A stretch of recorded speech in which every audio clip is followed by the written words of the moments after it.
শ্ৰীমন্ত শংকৰ সংঘৰ ৯১ বাৰ্ষিক অধিৱেশনৰ আজি এই সাহিত্য ভাষা সমিতিৰ অধিৱেশনৰ সভাপতি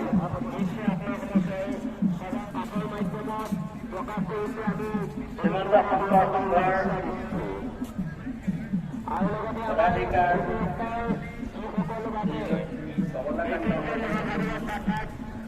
প্ৰধান সম্পাদক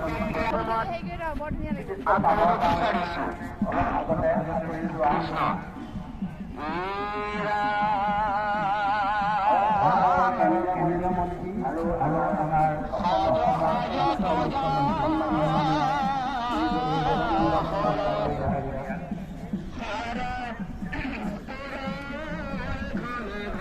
বিশিষ্ট সাহিত্যিক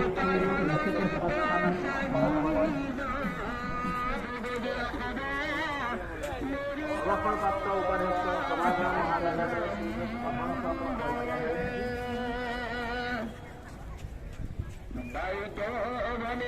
আজি এই সভাত শ্ৰদ্ধাঞ্জলি আৰু মঞ্চত উপস্থিত বিশিষ্ট সাহিত্যিক পণ্ডিত সাংবাদিক প্ৰাধ্যাপক গৱেষক ৰূপান্তৰ খনিকৰ যোগদস্তা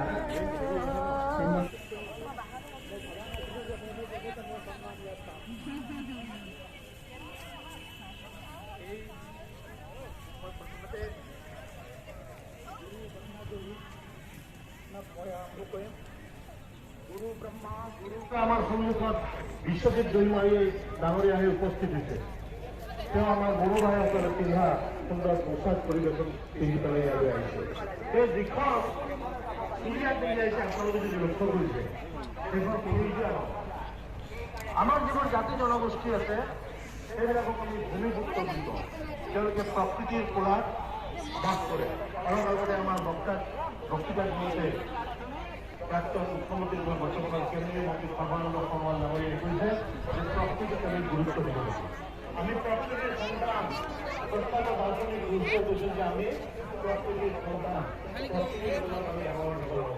সেইকাৰণে যিবোৰ জাতি জনগোষ্ঠী আছে সেই জাতি জনগোষ্ঠীবিলাকে সদায় প্ৰকৃতিৰ লগত যিবোৰ ৰং সেইবিলাক ব্যৱহাৰ কৰে। আপোনালোকে ভালকৈ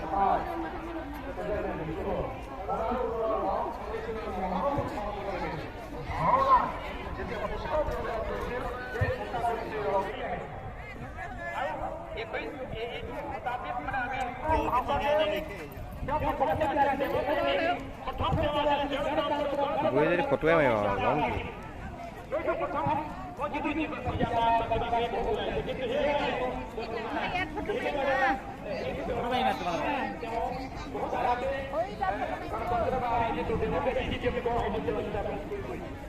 একদম জুম কৰ জুম কৰে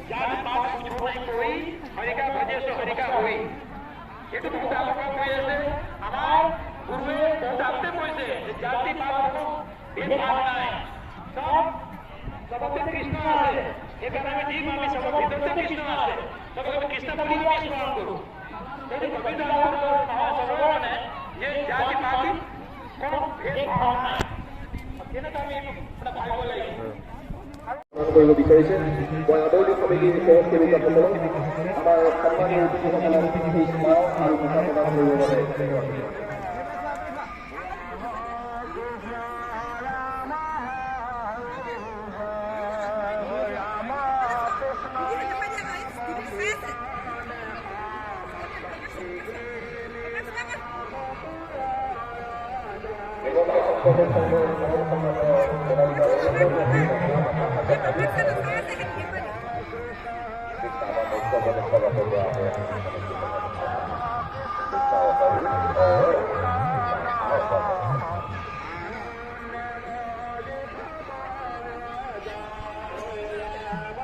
আমাৰ অত্যন্ত সম্মানিত পৰম সন্মানীয় মহানগৰৰ বাবে এই মুখাৰ স্মাৰক প্ৰদান কৰা হৈছে